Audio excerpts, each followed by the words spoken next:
Thanks for joining us. And I'd like to call our school board meeting for June 10th to order.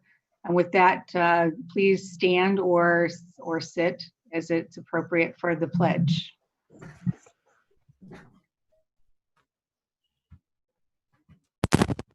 I pledge allegiance to the flag of the United States of America and to the republic for which for it which stands, stands one one nation, nation, under God, indivisible, indivisible, with liberty and justice for all.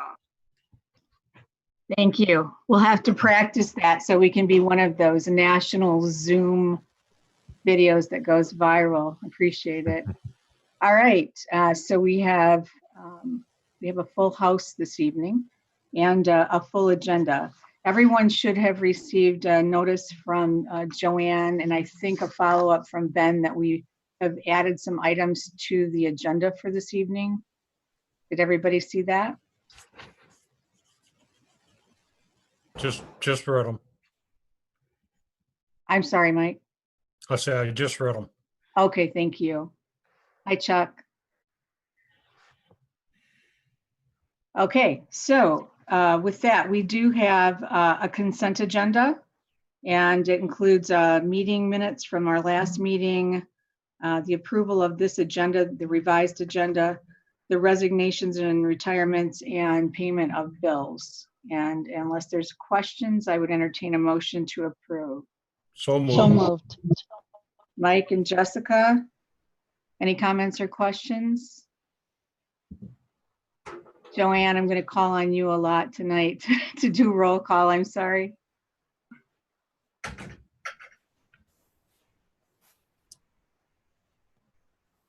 You're muted, but yes. Alicia, can you hear me? Yes. Okay. Mike, Yes. Chuck, Yes. Brian, Yes. Carrie, Yes. Jessica, Yes. Tony, Yes. 7 yeses. Thank you very much, ma'am. All right, with that, we will go to Ben for the superintendent report. Thank you. We have had a very, very interesting last month since we've talked, and lots of things are happening as the stay-at-home order has been lifted and more things start to become allowable. And we're looking at the different groups that we have and when they can start to get together and when they can meet. And so I thought I would just give you a little bit of an insight into that. The Michigan High School Athletic Association just issued some guidance both today and then last week as the governor implements her reopening plan. It's includes 6 phases. Phase 5 is where the Upper Peninsula and Northern Michigan is at right now, and it's based on regions. We are in stage 4, but to give you some insight, stage 5 allows for 250 people in an indoor setting. Of course, there are still some social distancing and sanitation requirements, but that is where they're at in Northern Michigan. We're not yet there, but we are moving in that direction. And so the hope is, of course, that we can get more and more of our people together in groups to meet in person as possible, and of course, be safe while we do it. The Michigan High School Athletic Association issued some guidance on sports, including high, moderate, and low-risk sports in terms of how they would conduct themselves and give some guidance on that. It does appear that they're allowing and recommending that schools can start to, as the district makes an announcement to reopen their facilities to practices following their recommended guidelines. Our goal right now and our plan is to open up on the 20th, which is the following week, Monday, not this coming week, but the week after. That's in consultation with many of the other schools in Genesee County and Flint Metro League. There's a couple that are waiting a little longer, but we are looking at trying to get on the same page so that our student athletes can start to do some of their summer training and preparations. We also have a situation where band and music camp is scheduled in July. We are moving forward and planning those festivities. One of the things that is going to be a little bit of a logistical challenge, and this goes for employees as well as students as they're coming back this summer, while we still remain in the reopening phase plan, we are required to monitor temperatures. And so students will be getting a temperature check before they enter into the different facilities, into the different practices. We will have social distancing requirements in place. And so we have received quite a bit of guidance on how to conduct safe practices, safe activities moving into the summer and gearing up for the fall. Of course, I think like many of you, I'm excited to start to get around people more and get rid of some of these Zoom meetings. But of course, I understand that there is a necessity for it. And I think there's actually been quite a bit that we've learned that we can do. Interestingly also is that it felt a little eerie today. I was walking around some of the buildings. Today was the last day of school for our students. Our seniors have been done for a couple weeks, but being the last day for school for our students, it's the most eerie last day of school that I've ever experienced as an educator. And typically, you walk through the halls and there's a level of excitement, and it was very different. There were teachers, there were people who were present, but obviously our students being at home was a little bit of a different experience. I will say that it was very, very encouraging to see many of the things that both the elementary schools, I had the opportunity to participate in some of the graduation ceremonies for 5th grade students, and they did that virtually. Last night, we had a very good response to a clap out for our middle school students. We had a senior drive-by event a week or so ago that was very well received. We continue to plan and try and move forward with other events. And so I'm just proud of our teams for trying to stick with it and make the most out of this situation. I will also update you on graduation. I've mentioned to you before, we've announced the July 19th date. We are still planning on looking at 2 scenarios. We're going to be sending a survey out tomorrow to the parents of the senior students. And I know Jacob will probably share some of his insights into this because he's been involved in some of the discussions as one of the officers, the senior class president. But one of the things that we've been looking at is being able to hold a ceremony at the Frankenmuth Credit Union Event Center. And in that particular option, we would notably have to reduce the amount of people who participate. We would have to obviously include all of the students. The recommended guidelines would be that we would have chairs that would be spaced. The rows would be 6 feet apart. And excuse me, the guidance would be that you would need to sit with your family unit and then have 3 chairs in between the next closest family unit. This would allow for our students to have around 3 tickets per student. Excuse me. Last year, having 11 tickets in some cases is a much larger number, but I think everybody understands that we're in a much different situation this year than we were in the previous couple years. So the opportunity is there for us to do that. There are some parents, I think, that will have some concerns about that. But at the same time, there are probably many parents who are excited about the possibility of having some sort of a formalized graduation ceremony. The other option would be that we would run a virtual graduation ceremony, and we actually would be doing it in person as well. So the idea there would be at our Performing Arts Center. We would hold the graduation, and we would invite students in by alpha order. So we might have all of the students with last names A through D come in. They're going to sit socially distant, but they'll be together with that group. And we would invite all of their family members that would come to watch that group. We would allow them to come across the stage, get their diploma. Unfortunately, obviously, we're not going to be shaking hands this year, but they would be able to walk across the stage.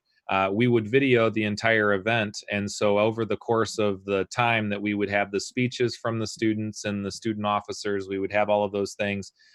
We would send out a video. that would outline and show the entire ceremony as well. So those are the two options that we're now boiled down to and solidified on. And we're going to get some parent feedback on what their preference is, and we're making an announcement very soon. So that date is staying as July 19th, but that's what we're looking at right now. And again, I'm very thankful for our district team, our staff, our teachers, our administrators for trying to continue to make the most out of these moments, even though it's been difficult and different. It doesn't necessarily mean that it's going to be any less special. And so I'm thankful for the work that they're doing. I have lots of other things that I could talk about. I'm sure we'll discuss some of them later during discussion time, but things are going well and we're gearing up for the summer.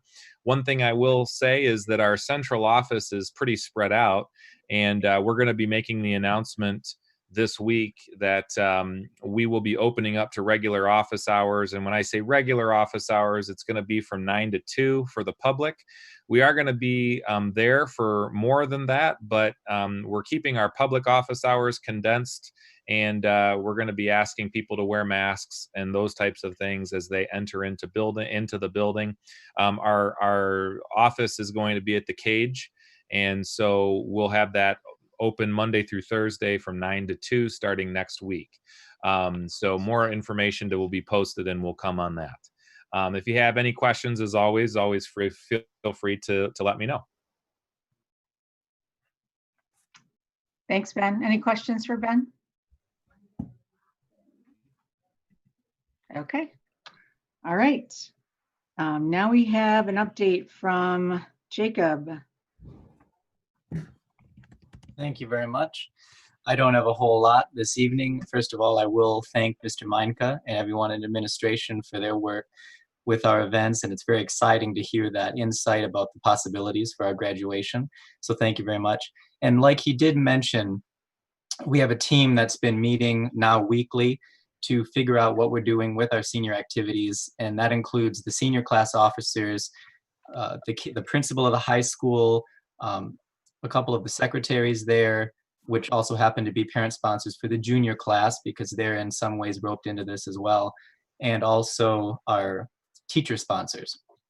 And today we had a very nice meeting and we're looking at some possibilities. I am not prepared to release any details, but we're looking at a celebration activity for the senior class. And so that's just really wonderful news.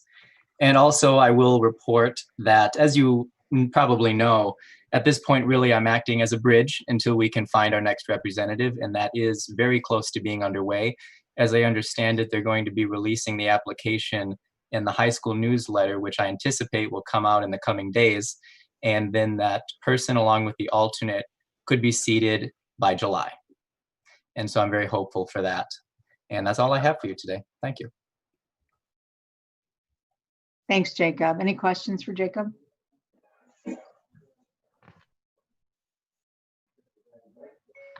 Okay. I don't believe we have any non-certified staff. Board subcommittee, go ahead, Ben. Nope, I'm all set. Okay, looked like you were going to say something. Sorry. So we have board subcommittee reports. You want to start, Brian? The policy?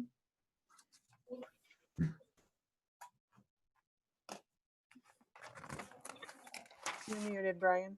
Brian, you're muted. Yeah. Is it possible, Ben, that you can pop up my my meeting minutes from the policy committee? I've got my notes. I don't have the hard finished copy. Travis, can you make me the host, please? Waiting on the ability to give you that. Joanne, do you have a copy of the of those? I do. I do right here. I've got it. Can you hear me? Yeah, I'm going to allow Joanne to share her screen here. I've got them right here. Can you hear me? We can hear you. Okay. So we met Monday, 0700, call to order. Then the number 2 would be the employee return to work procedure. We had discussion, lengthy discussion on safety procedures, policies, and procedures regarding the return to work to school. This is also being guided by the governance guidance, directives, and procedures based in part and guided by state executive orders, the governor, MDE, Michigan Department of Education, Genesee County Health Department, Superintendent Association, unions, and community authorities. That's who's kind of giving us guidance as we walk through this this time. So A would be the questionnaire for all the employees, which is a brief personal survey regarding contact with people, COVID. I'm not sure how broad that survey is going to be, but it's just a survey. B would be the temperature scans. We've got discussion of optional procedures and processes. 100.4 degrees body temperature is the threshold. If you're at that or above, you cannot work. You cannot come in, and that includes students. C would be the sick policies. There's discussion regarding the optional updated processes and procedures and policies regarding sick days and how that's going to pan out. All of these things are they're unfolding as we go along. We don't know from day to day how things are changing. So it's going to be a process, an art form. Three would be the student policy considerations for fall 2020. The attendance policy, discussion on state mandates, requirements, how many hours and days the students had to have. We talked about the safety and optional policy updates regarding the attendance policy.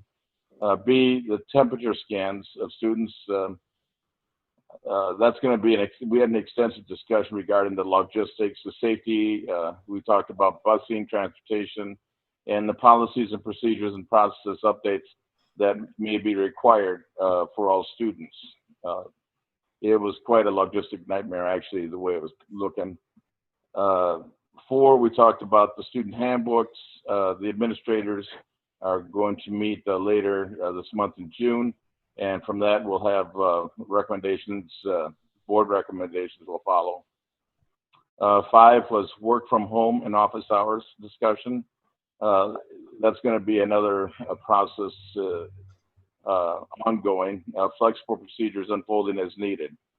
There was no public comment, and we adjourned at 8:15.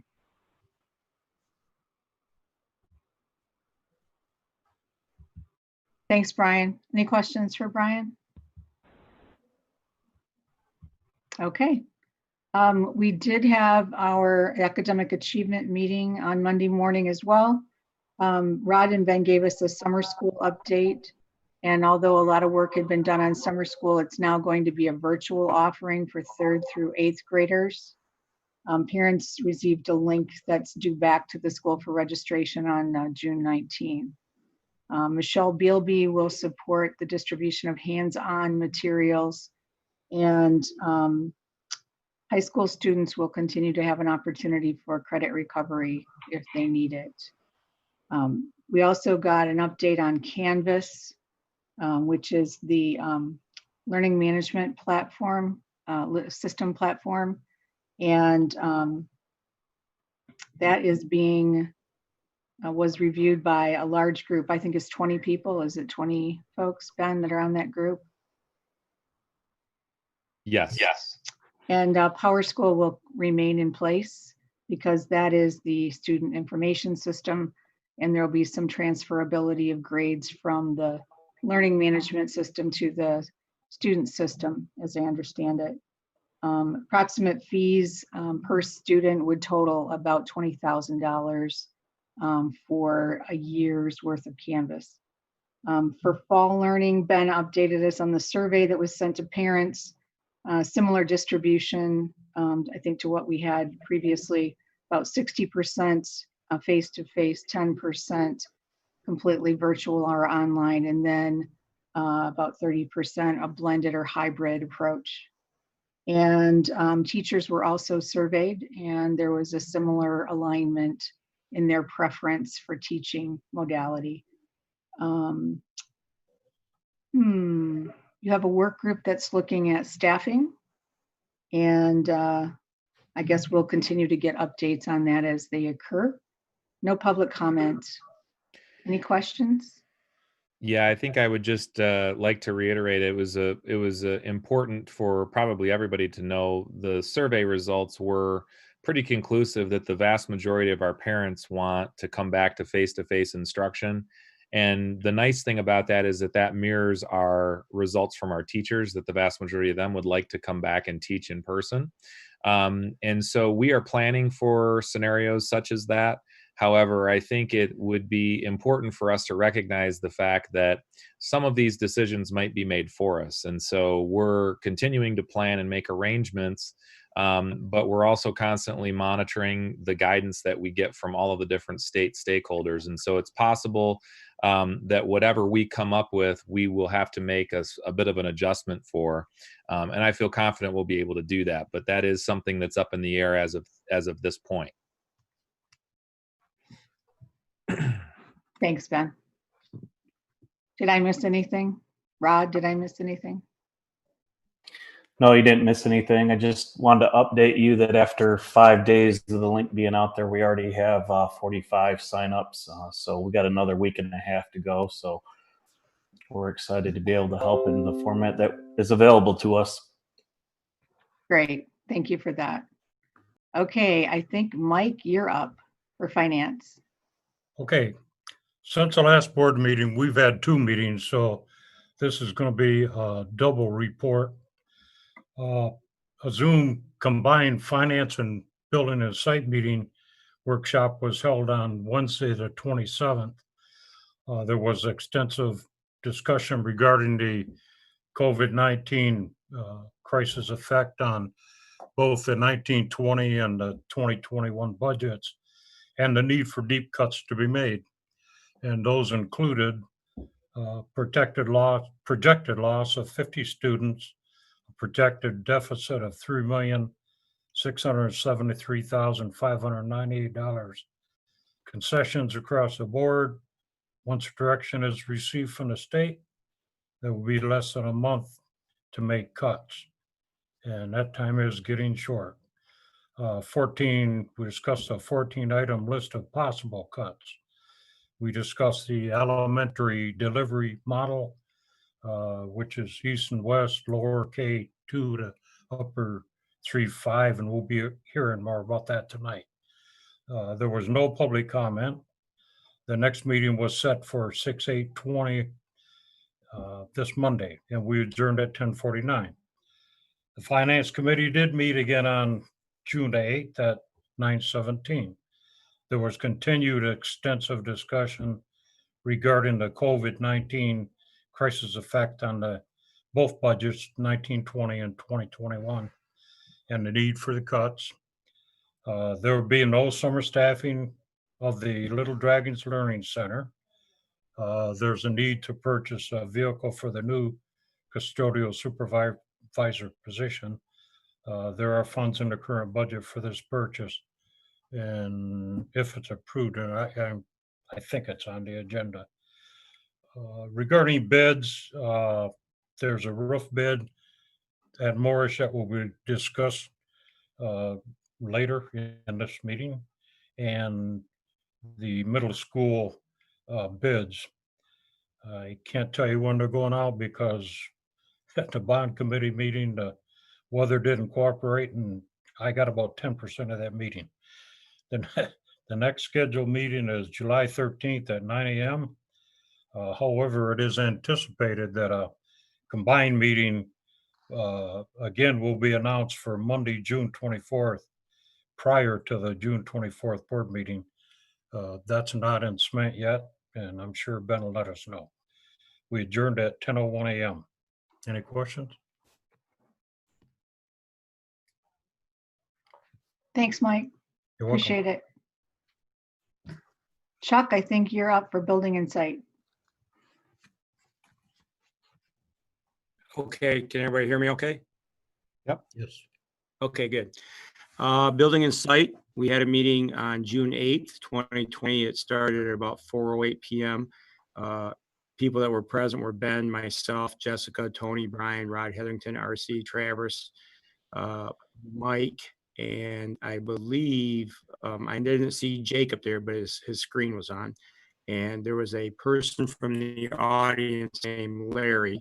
I don't remember Larry's last name, but he was the cage representative. Everybody okay so far? Mhm. Okay. The first agenda item was the Cage Fieldhouse lease. We discussed with Larry, and he presented why he wanted a continuation of the Cage Fieldhouse lease agreement. Larry presented why they would like to continue the future, and a lot depends on the COVID-19 restrictions. The lease is up on June the 30th, and we will revisit this as we find out more from the state of Michigan on how we can operate this particular facility and whether the board would like to wish to continue the lease on this facility. Is that pretty much it, Ben? Does that sound right? Yep, absolutely. And I think the comments were well received by the board in terms of being able to say, we just don't know what is happening yet, but we need to revisit this in July. And I think everybody agrees that we'll probably have to take it up as a whole board and decide a decision on that so that he can know the outcome for, what he's doing, and we'll be able to make that decision when we have more information from the state. So, yep, exactly. Okay, good. The second agenda item was the custodial service update. RC and the supervisory staff, along with Ben, notified us that a supervisor for the custodial service has been hired. Is it okay if I say her name, Ben? Is that okay? Yeah. Mm-hmm. Yeah, her name was, I believe, Michelle Robinson, if I have that right. Mm-hmm. She was hired by the district. She'll be our only employee through the district. The rest of the 13 employees will be through EDGE staff, if I'm not mistaken. So we've got 13 janitors that have been hired. When they did the hiring of Miss Michelle Robinson, there were several candidates. Michelle Robinson had the most experience, and they felt she would be best suited for the district's needs. So they hired her, and the operations with the 13 custodial staff will be going on through the summer.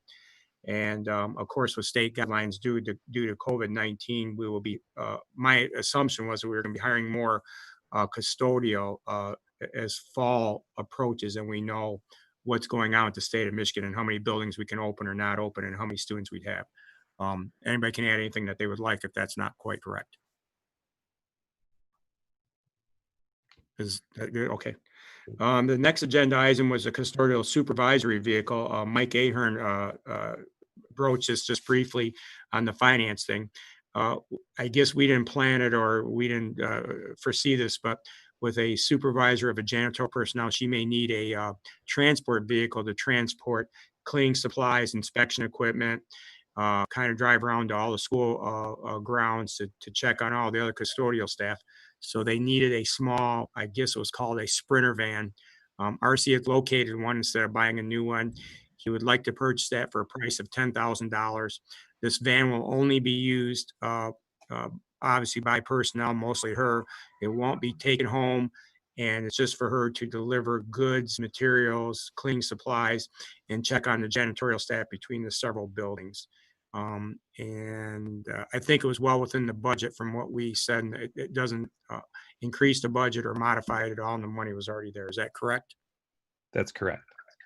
Good. Next agenda item was the Gaines Elementary Lions Club purchase of that property that we've been talking about for the last year and a half. My understanding is that all parties have agreed, all municipal entities have involved, have approved and or signed off on it. And the only thing we're waiting on is Ben to give the paperwork to our district attorney to oversee it, just do a final approval, review all the documents. And as soon as that's done, my understanding is the Lions Club will issue the funds, and that they will officially own the property. And the only other caveat on that is that they would have some limited easement. And anybody can chime in that was there, or Ben, if that's correct or close. Yeah, so it's been quite a while because it's in two different municipalities. So we worked through, obviously, Argentine Township, and then we had Gaines Township. And so RC's taken point on that. We have been able to move that forward. And so now it's just a matter of drawing up the paperwork. And they have been, to this point, verbally agreeable to the $10,000 price tag. And then the last agenda item for us was the pool. As everybody knows, a pool was drained and there was a leak somewhere near the main drain. RC received a bid, I believe, from Johnson Pools. Is that right, Brian? Was that the company, or That was right. was Yes. that Johnson Pools? Okay, yeah. And they came in, and I don't have the exact amount. I missed it, but it was right around 28,000 or just a tad over $28,000. Is that correct? Does everybody recall that? Okay. And this is higher than our current policy. Therefore, we're going to put it out for closed bids. Yeah, along with getting one or two more assessments on what really needs to be done near the main drain, just to make sure that when we put out the bid, that's not all they're fixing, and whether the pool needs anything more than just the main drain work done. So with that being said, the pool remains closed. We're going to seek some bids on it. We're going to maybe take a couple of other pool companies and ask them to take a look at it and give us their professional assessment of it. And then the board would receive the bids and then digest that information, whether they're going to open the pool, not open the pool, part of it to do with the pandemic and the COVID-19.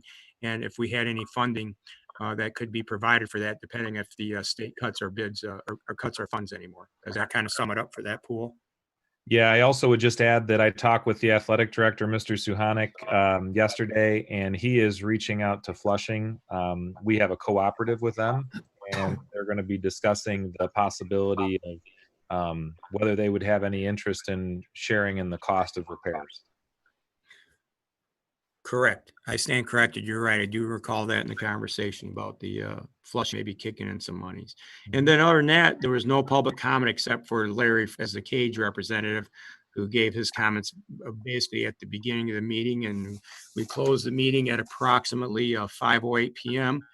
And this meeting was done at the via Zoom, partially at the administration building and PAC Center. Correct, Ben? Correct. Okay. That's all I have. Thanks, Chuck. I have a comment. Go ahead, Mike.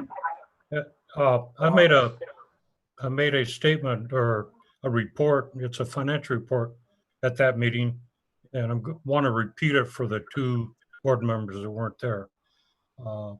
There was a revenue loss of $28,000 from the cage, from Cage Sports. Not their fault, but it was due to the COVID-19 crisis. There's no payments for March, April, May, or June. So that's $28,000 revenue loss out of the current budget. That's it. Thanks, Mike. Alicia, you had a question? Well, I had a comment and now a question. So comment first was just to clarify, the custodial supervisor, her last name's Robbins. Just want to confirm that, that's all. But then, Mike, when you mentioned the revenue loss, is there any way to recoup anything with that as a small business at all? I don't know what's out there for, grants or funding or anything like that, given the current state. Ben would have to answer that. I have no idea. Okay. Are you asking, is there a way that they could, pay us some additional funds for not, I'm sorry, I'm just not following. I mean, is there like a grant out there that would cover this due to the closure? Yeah, I didn't know. Oh, gotcha. Not that I'm aware of. We did, in terms of the Performing Arts Center, as well as the Cage Fieldhouse, and any of our facilities for that matter, we've suspended fee collection for, our community partners or even business partners, because obviously they're paying for our facility usage and we're telling them they can't use it because we're being told we're not allowed to meet. So, it's kind of a circle there. So it's not anyone's fault, but it is a fact of the matter is we've lost revenue, both at the Performing Arts Center and at the Cage Fieldhouse, over the last few months. But certainly, as Mike's describing very accurately, the $7,000 cage payment each month has not been collected, for 4 months. And so we don't have that, we will not have that revenue that we, would have anticipated from them. Okay, thank you. Mm-hmm. Any other questions for Chuck? Okay, we are at our board discussion items. And I wanted to bring up a topic that I think we're all painfully aware of. Had some conversations with Ben, and with the state of affairs across our country, I thought that as a board, it was appropriate that we would affirm our values of family and integrity. And it's important to note that as a district, we've cared about this for a long time. And we recognize the importance of equity, and racial injustice will not be tolerated by this district. The district has committed significant time, resources, and dollars to programs including MTSS, trauma-informed care, and ACEs, just to name a few, to support equity and cultural proficiency.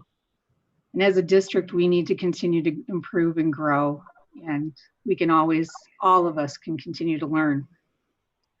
So I thought as a board, we needed to commit to supporting not just policies and procedures to support our families and students, but I have a proposed resolution that I've shared with Ben, and I'd like to share with all of you for consideration.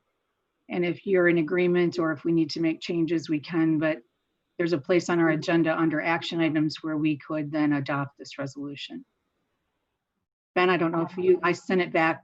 I think you might have it in your email in case I can't share it. You have control. If you want to share it, you certainly have the ability to do that. If you just click on share screen, if you have it open in another window, you can click on it. I do. Didn't know if I had to have the baton. You're good. Can you see it? Yep. Okay, cool.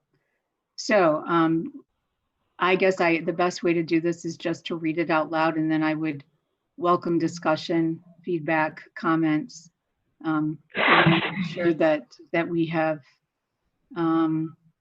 addressed this appropriately as an educational body. Swartz Creek Community Schools Board of Education hereby acknowledges that we live in a society where all students deserve and are entitled to a quality education. We further acknowledge that racial injustices in our society exist, and that any kind of racial inequality should not be tolerated. We stand committed and united to implement policies and practices that further advance equity and equality for all of our students and their families. It is the expectation of the Swartz Creek Community Schools Board of Education that all of our children be treated fairly, with respect, and without prejudice. We are proud of our diversity and stand united with our staff in reaching equitable and fair outcomes for all of our children. And with that, I would welcome comments, feedback, discussion. Go ahead, Alicia. First of all, thank you. I think that's fantastic. My only recommendation would be actually to change racial, or to add to it, that it not just be about race, but all individuals. So there's a lot of different injustices and inequalities that happen in our society, unfortunately, and that we expand that to include all. Oh, you're muted. Sorry. That's okay. So if you can give me a better idea of what is this where you were talking about? Yes. So that second sentence where it's racial injustice and racial inequalities. I mean, I'd have to think about exactly like how to word that. But I mean, I think there's whether that's race, gender, sexual orientation. I mean, there's a lot of different inequalities and injustices that I feel do impact our families and definitely our students.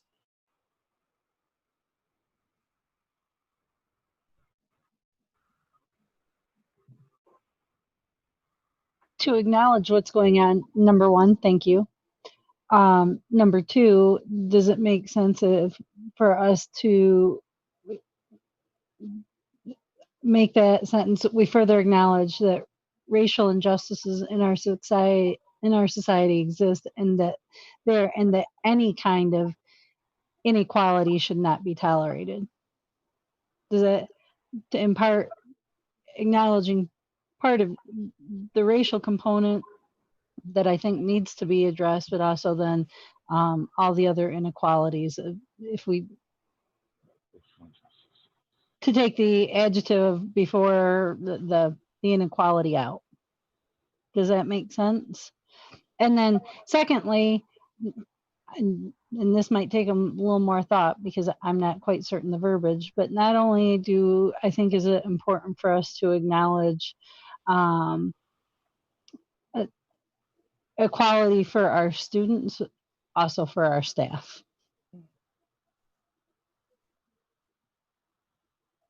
So thanks for that, Jessica. So I do want to make sure I'm capturing it. So if, Alicia, I don't think I caught everything that you said, and Jessica, I appreciate what you're saying as well. Yeah, I truly, I think what Jessica is recommending is just to delete the adjective actually, and just identify that, you know, in that sentence there, that any kind of inequality should not be tolerated. I think that just encompasses them all. And then I agree, maybe we have to look at the words, but where After kind, you need to put of, where you were just at. I think your cursor's still there. Any kind of. And then you were saying staff as well.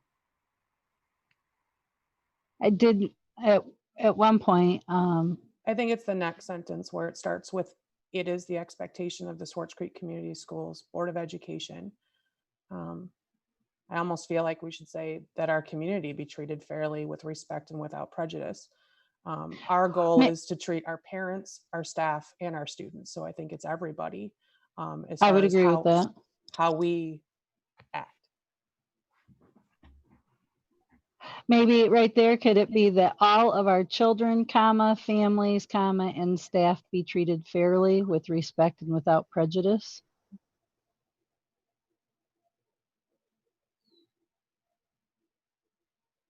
Children as our students, families as our community, staff as our staff, our district. Like that? Yes.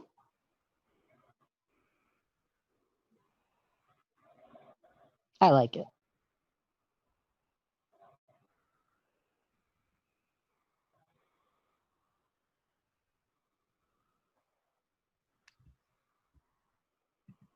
I go back up to the racial injustices though, because I feel like there's still, I don't know that racial needs to be included, or unless we spell them all out, but I just think that there's multiple injustices. I'm okay with that. And I agree with and understand your point, Alicia. You're saying remove the reference to racial? Yes, and that's not to minimize it at all. I do want to publicly say that. It's just, I want to acknowledge that it's not just, you know, racial injustices. I think we need to be equitable and equal to all people. And that's kind of the stance and statement that we're trying to make. Can we say racial and other injustices? Absolutely. I just want to make sure we've captured the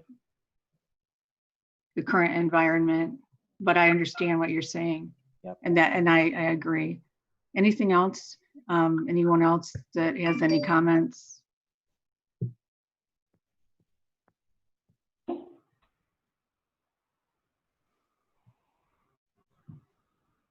You want to change that word, and that any kind of inequity, instead of should not be tolerated, will not be tolerated, instead of should. I think will not be tolerated. Good point, Brian. Yep, I like that too. Okay.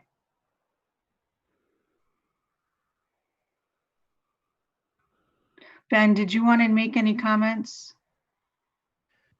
Yeah, I think that this is, I'm very thankful that you as a board are taking this up. You know, we need to understand and acknowledge that there are injustices that exist. We also need to acknowledge that we have, you know, as you look across our country right now, we acknowledge the fact that we have, you know, students of color in our district and in other districts and all around the world that are being, you know, educated. And I think it's critically important that they know that we will not stand and tolerate those types of injustices. And I appreciate, you know, the discussion. Certainly, I think, you know, all of us have an opportunity to look at our actions. And I think about the many actions that we've taken in our district to try and combat this. I'm proud of those. But it's not enough. We need to continue to push forward. You know, we need to continue to look at how are we learning and growing and responding and being aware. And I think these situations present themselves in a way that are tragic and horrific, but also allow us an opportunity to learn and grow. And so my hope, of course, is to continue to expand what we've been working on with trauma-informed care and many of our MTSS teams' work around equity, which has been so very, very poignantly, powerfully looked at, our work on poverty, and taking a look at how do we provide an equal and fair system for all. Adding some electives because they know that there's going to be gaps in some students' schedules as a result of having to alternate. Yeah. So we actually did talk about that a little bit today. We're probably going to have to start from the premise of, you know, if you're going into a blended format, these are the classes that you can take in a blended format, and then your other classes or electives would be taken online. I do believe there will be opportunities for more flexibility than that, but I think when you start the schedule at a macro level, you have to start at a level that allows you to schedule the majority of your children. So it's going to be very difficult, if not impossible, to start with all of the options at play. But we know that we can then say, okay, now that we have everybody kind of in the containers, if you will, so we allow for kids to take a fully hybrid schedule alongside some online electives, we can then say, and now we can open up more choice and opportunity for, you know, you to maybe take a single class here in a face-to-face or things like that. It won't be probably as flexible on the front end, but we know that that will evolve as we kind of open into the schedule itself. Other classes or electives would be taken online. Okay. Thank you very much. More to come on that as we continue to work through it. Okay, so moving on, related topic. Our budget shortfall considerations for this year, the remaining month and a half, and 2020-2021 school year. Certainly. So I'd like to just share that we have been notified by the state of Michigan. They have the Department of Treasury, the House Legislative Committee. They run what's called a consensus revenue estimating conference. And at that conference, what they essentially do is they assess the economic situations. They look at the different factors that are in place, and they say, this is where we perceive the budget to be in terms of a revenue standpoint.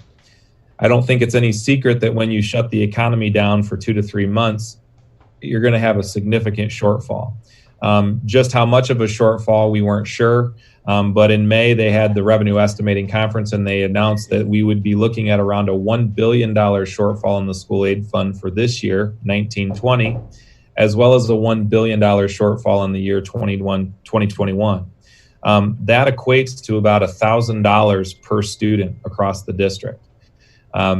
We've never seen a cut of that magnitude in the history of public education in this state. So that's the bad news.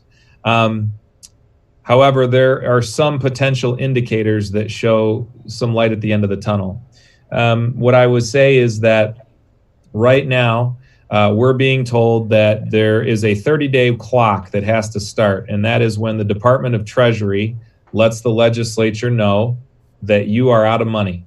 And that's going to start the clock for them to do what's called a proration.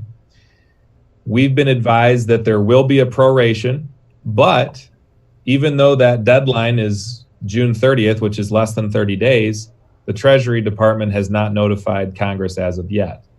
We're being told that they believe that there is a chance that some federal stimulus dollars will come in to try and backfill some of those gaps. They will not entirely backfill those gaps, but we just, again, as I've already explained with the instructional system, do not know what that cut is going to be. I can tell you that there's a significant shortfall.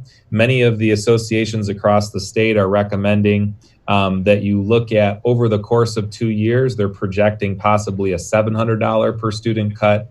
But again, we don't know what those numbers are.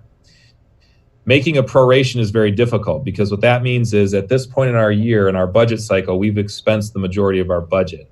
But they're essentially saying with essentially 2 or 3 months left in your budget cycle, we're going to ask you to come up with a $300, $400, $500, $600 per student cut. Most people believe that that proration will not be overly extensive just because of the timing. I'm not real sure. So the point of the conversation tonight is to start talking about what types of things can we control and what types of things can we do in preparation for this. And so I can start the conversation by saying that our plan, and I'll go ahead and share my screen with you, next board meeting in a couple weeks, we will be sharing a budget for you to review and approve.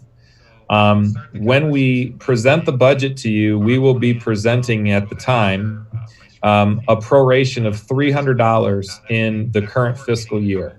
And so what that essentially states is that in the current fiscal year, I'm sorry, I'm having a hard time sharing my screen here. In the current fiscal year, you would see, trying to find it here. In the current fiscal year, you would see a $300 proration. If you know that, if you look at our beginning foundation allowance, our current foundation allowance is $8,111 per student. If they reduce that by $300, that brings our foundation allowance down to $7,811. So the revenue side of this, basically what that means is it's about $1 million, a little over 1 million, almost $1.1 million in change to our revenue. We do not have a ton of opportunity to change our expenditure outlook, but I think, as I told you in previous meetings, you know, our executive director of business and finance, Chris Gray, was able to find a way to stop accruing benefits ahead of schedule. We've always paid ahead, and that's not the way that accounting-wise you're supposed to do it. And so that accounting switch alone, which is a very important switch, is going to be able to save us about $350,000 in our expenditure. We're going to catch up on that. So that's going to help soften the blow. Another piece here that you'll notice is that by the time we look at the savings that we will see from our operation from this year, your fund balance towards the end of the year would come in about $703,000 into the fund balance, which would bring our fund balance up over 10%, which is a great place to be. So if we see a $300 proration, we can weather the storm. We're not sure what that number is going to be, but we have to start somewhere. For the 2021 budget, we know that likely, well, we're almost assured that that $300 cut is going to carry over. So we're going to see that number stay in the budget for next year. However, when we start looking at next year, we don't have a definitive number yet. We don't know if there's another $400 coming next year, or if the federal stimulus dollars would say that's only going to be $50 now a cut, or maybe nothing. We don't know until we hear from the state on giving us a number. And we know that we're legally required to pass a budget by June 30th, yet the state is not going to give us any information in terms of being able to make an informed decision. So at this point, my recommendation is that we look at a $300 proration in this year's budget. We also look at that proration carrying over into next year, and then we have a conversation and plan for what we can do to save money now. What can we do in case that number for next year is $400 or is $500? If it's a deeper cut, we have to be prepared for that. if we just carry the $300 cut into next year's budget, we're going to be looking at about a $1.8 million. I'm sorry. We're going to be looking at about a $406,000 shortfall, a projected deficit, which would dip into that fund balance. Now, again, that assumes about $1.8 million in expenditure changes for next year. So that means that we're looking very closely at our staffing right now. We're looking at layoffs. We're looking at how do we provide as much efficiency as we possibly can. And that's what leads into the discussion. So when we assume that we'll be able to realize some of those efficiencies, we have to talk about our current operating structures. One of those structures that we've talked about in the past has been our elementary school delivery model. We've had a model for a very long time, which is 5 independent elementary schools. About a year and a half ago, I brought up the concept of, do we want to look at changing this? And at the time, I brought that up because I don't necessarily believe, I didn't necessarily do it for a financial reason. I did so because there are a lot of benefits to that type of a system in terms of improving teacher collaboration, in terms of creating schools that are more geared towards a particular level of child, especially our early elementary children. And in a perfect world, as you know, we went around and we did community meetings. We went to all the elementary schools. We had extensive community feedback. And at the time, we had very mixed feelings. We had people who said, we really like this idea. And we had people that said they really don't like this idea. And so as a result of that, we made the decision that it wasn't something we were going to pursue at the time with as many things as we had going on. With that being said, we're now facing the potential for a very large cut to our school system. And so what our goal should be is to always preserve the systems and programs for our children to help them be successful. And one of the things that we look at is efficiency. And so this particular model, in an ideal world, we would do another round of community input and sharing and have those things in place. And I'm very adamant and happy to do that. Unfortunately, due to the shutdown and where we're at, school districts, and we are not in this together, school districts are going to be asked to make decisions very quickly on things like this as a result of needing to be able to prepare and brace themselves for the economic impact, which would allow them to meet the demands of a budget cut. So the budget that we're proposing to you is inclusive of making some savings in our staffing, making some savings there. We're not planning on anything, but certainly if there's an opportunity to look at this model, if the board would like to discuss it, I believe that this is an opportunity for us to get to a place where we could see some efficiencies in a way that does not limit or hinder student learning opportunities. And again, I believe we've been thrust into this conversation more so out of financial reasons now than I would like to be in a position to do, but it is our current reality.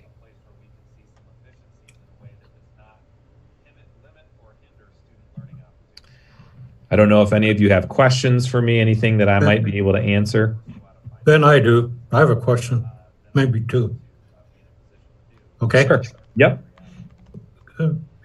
If you addressed it, I missed it. What is the one-time fringe benefit savings of $350,000? So through our benefits are billed on a monthly basis. And the proper way to do that for accounting purposes is you pay for your July benefits on July 1. You pay for your June benefits on June 1. For whatever reason, long ago, the district got into a position where they were prepaying their benefits. So they were paying for their July benefits on June 30th. Does that make sense? Yes.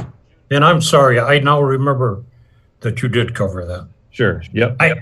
I'm not sure for the public you did, but I now remember that. Yeah. So by simply correcting our accounting, we're able to get ahead. I don't want to make it sound like basically we've always been ahead $350,000, if that makes sense. We're just now getting to a point where we're paying it on time the way we're supposed to. And that does bring us back to current. It just means that it is a net savings of $350,000. Okay, getting back to the elementary model. I believe in the academic achievement meeting, that model could save us in the area of $600,000. Is that correct? That is correct, yes. The most basic way that I could describe that and how you get to that type of savings. If I have 3 teachers at Morris Elementary School, and I have 3 teachers at Elms Road Elementary School, and those teachers have class sizes that are all over, it's difficult because I can't necessarily balance out the classes fully. So maybe I have an average class size of 28 students. Let's just say that's what it is. If I merge those 2 grade levels together at both of those buildings, I now will likely only need 5 teachers instead of 6, and I can keep the class sizes at about the same level. So now my class sizes stay the same. I've just been able to balance them. So I don't have some classes of 30 and some of 20. I'm bringing them more in alignment because I have more teachers to be able to distribute the students across. That's how you realize the savings from a financial standpoint. It's really an efficiency issue.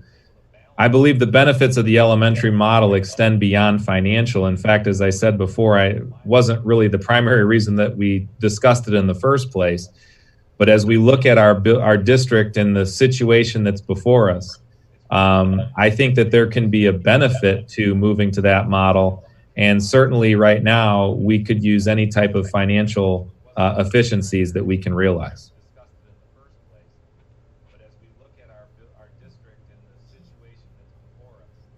Go ahead, Alicia.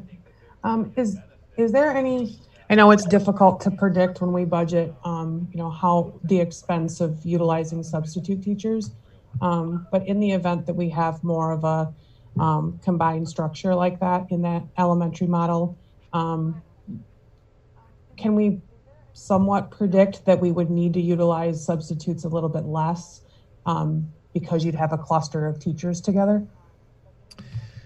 That's a really interesting question. I'm not sure that I'd be prepared to say that you could use them less because, you still are going to need to have a teacher that's supervising the children, right? I mean, you wouldn't say, okay, well, we're going to take all these kids and just put them into these other teachers' rooms. We would still, if a teacher were to become ill or not able to come to work, we would still need to substitute for supervision of those children on those days. But I do understand where you're going with it, and I can understand how, when you have, instead of 3 teachers collaborating together, if you have 5, it certainly creates a situation where, if there's a substitute, that substitute has 4 other colleagues that can kind of say, hey, this is where we're at, this is what we're doing, and provide them some additional support. And so I think there is some unintended benefit through that for substitutes for sure. So, okay. Yeah. I mean, in that description, maybe not necessarily a financial benefit, because like you said, you still need a body in there to watch those children, but there could be less of a gap in education. Sure. Okay. Exactly. Go ahead, Brian. I thought it was a good idea back then when you first announced this to us like a year ago, having balanced classrooms. I thought, wow, that's, the efficiency, that would be great to have that. And then then all the other benefits of having all these resources, targeted and directed at these specific grade levels, I still think this is an excellent, especially with the financial hard times that we're going through right now. I still think this is an excellent option for us. Cost savings, efficiency, and the education, the academic education for the students. Mm-hmm. I don't want to, I don't want to misrepresent our community's input on this. We did have a lot of people who are very supportive and excited about it. We did have a lot of people who weren't excited about it at the time. Again, I don't know what their take is at this point, knowing that we're under a financial distress and knowing that there's some significant financial burdens ahead for the district. But what I will say is that there were definitely people not happy about it, and some of their rationale was because each of our elementary schools are great. Each of our elementary schools have created a unique culture for themselves, and so there is an element of losing that K-5 continuum. Some of the other conversation that ensued were, when my first grader wants to have a fourth grader or a fifth grader come read to them, there's a mentoring piece, right? There's an opportunity that exists in that K-5 type of a model. So I think it's important to acknowledge the fact that every model has its inherent strengths and weaknesses, right? It's not like there's one silver bullet that's a be all end all. But I do think that we are operating somewhat inefficiently in terms of our class sizes and structure by virtue of trying to replicate a system 5 times over instead of trying to bring that in closely into alignment and have a more dedicated early elementary school setup and a dedicated upper elementary school setup. And many, many, many districts do that.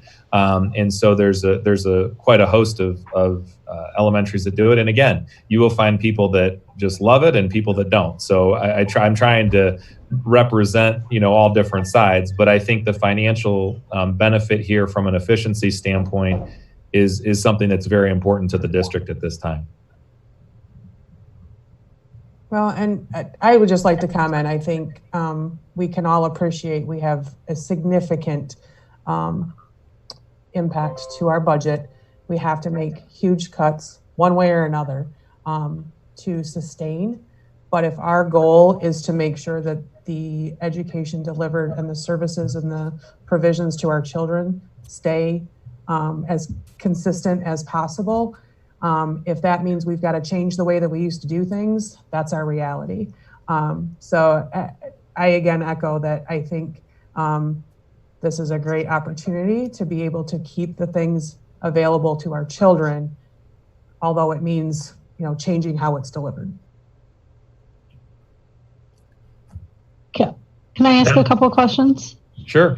Ben, do you have any studies or resources for maybe those in our community to help them have a better understanding of the effectiveness of doing the upper and lower elementaries? Or maybe Rod has some of that information so we can see and think about. I mean, we're talking about some of it now, but for somebody who wants to maybe take a deeper dive in and get their head wrapped around it, to be able to take a look at that and better understand it.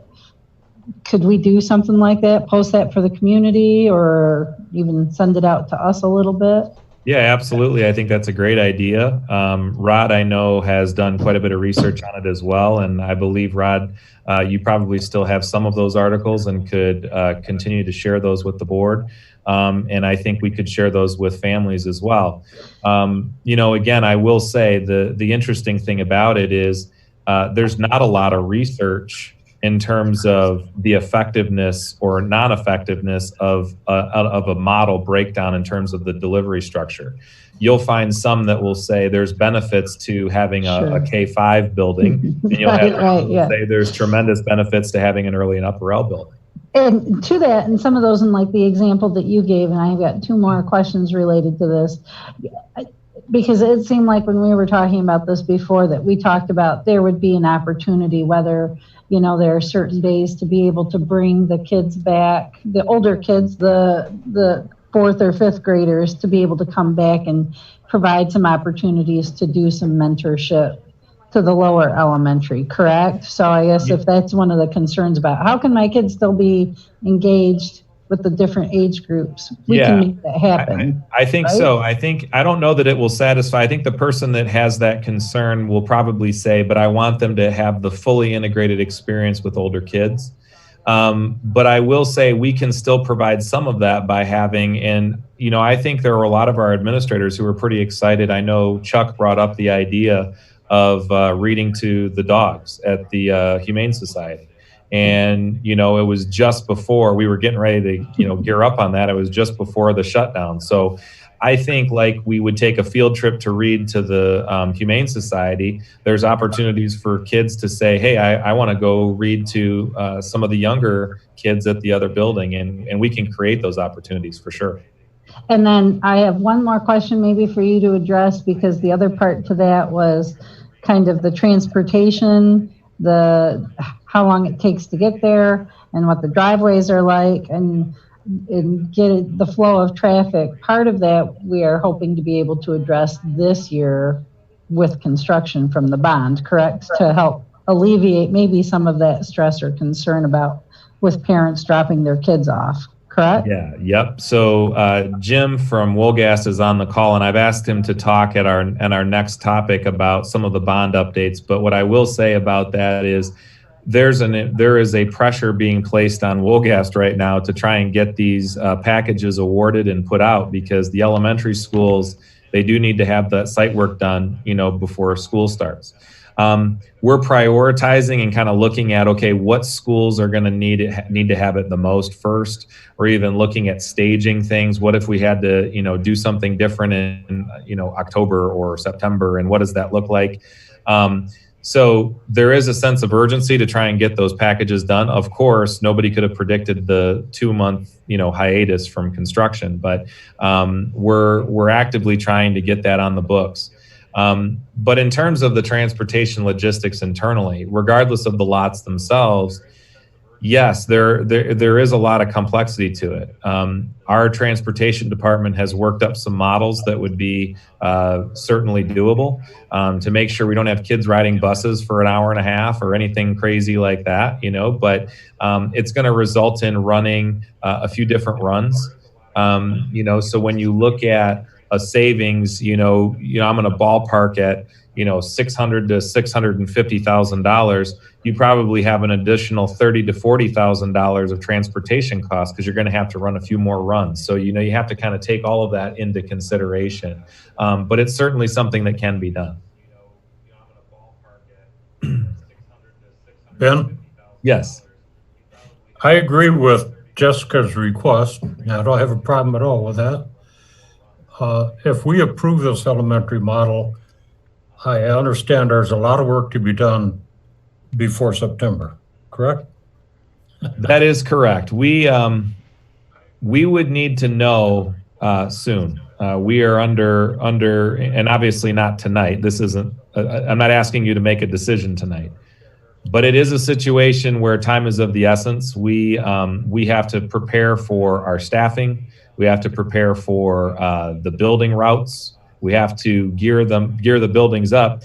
And it's actually somewhat timely as well, because our elementary schools are all under construction. And when we think about the furniture that would be purchased for those buildings, we would target furniture that's specifically geared and appropriate for children of that age level.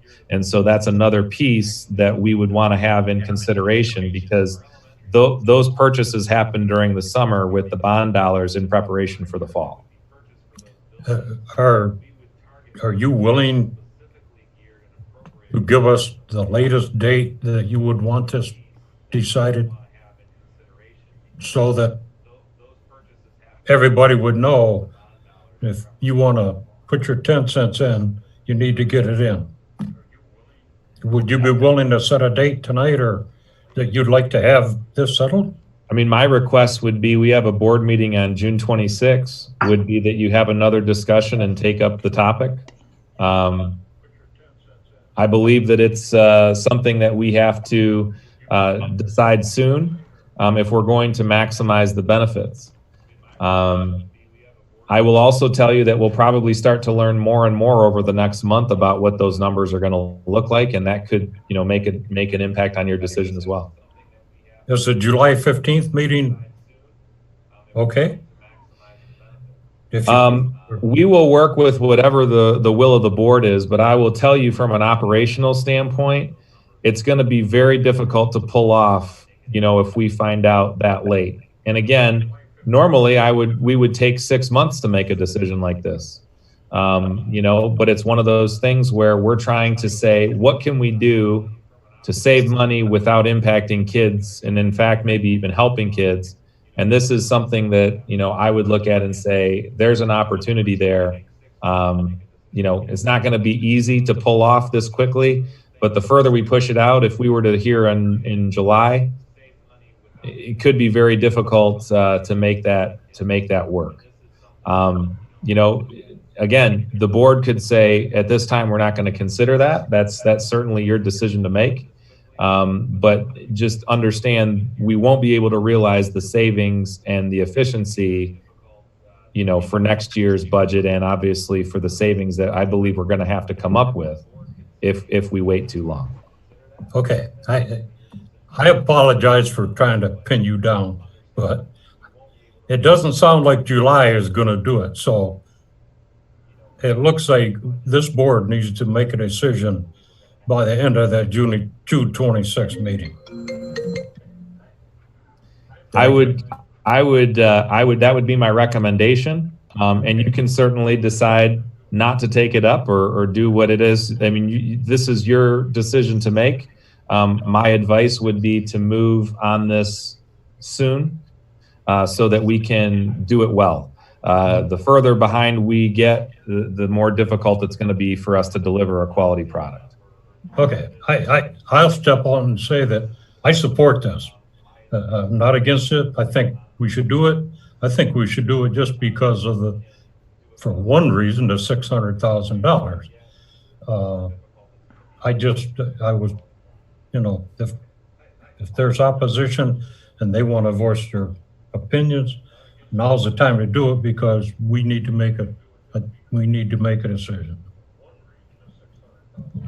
Thanks, Mike. Hi, Alicia. Go ahead. I just wanted to add a comment. I think basically to my fellow board members as we start to consider this option.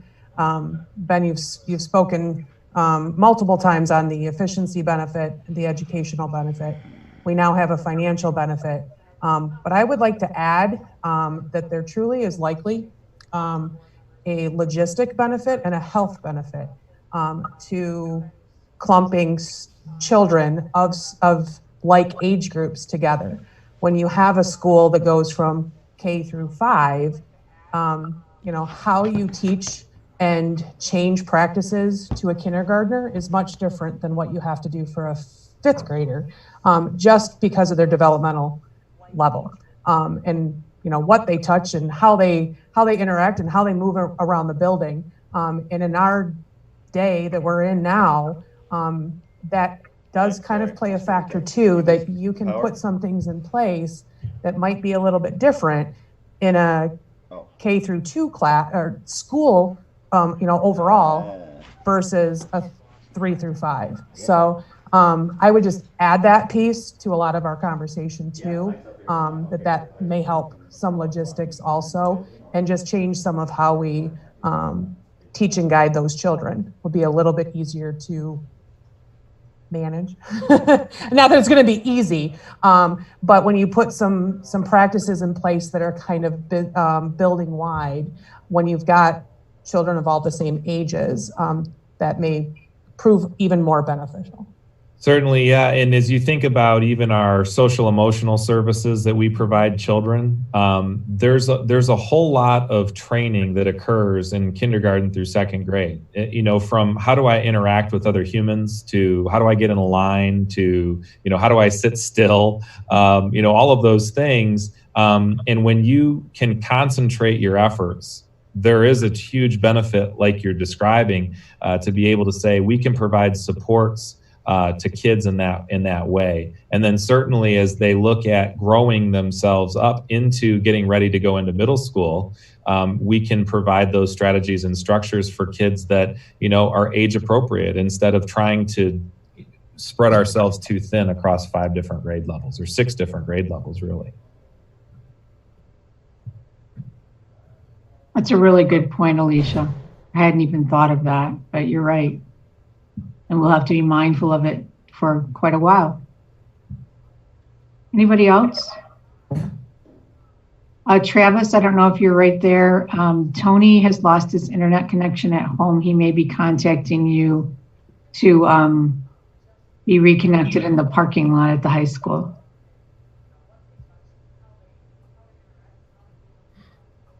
Okay, I think we can move on. And Mike, your points are well taken about the timing.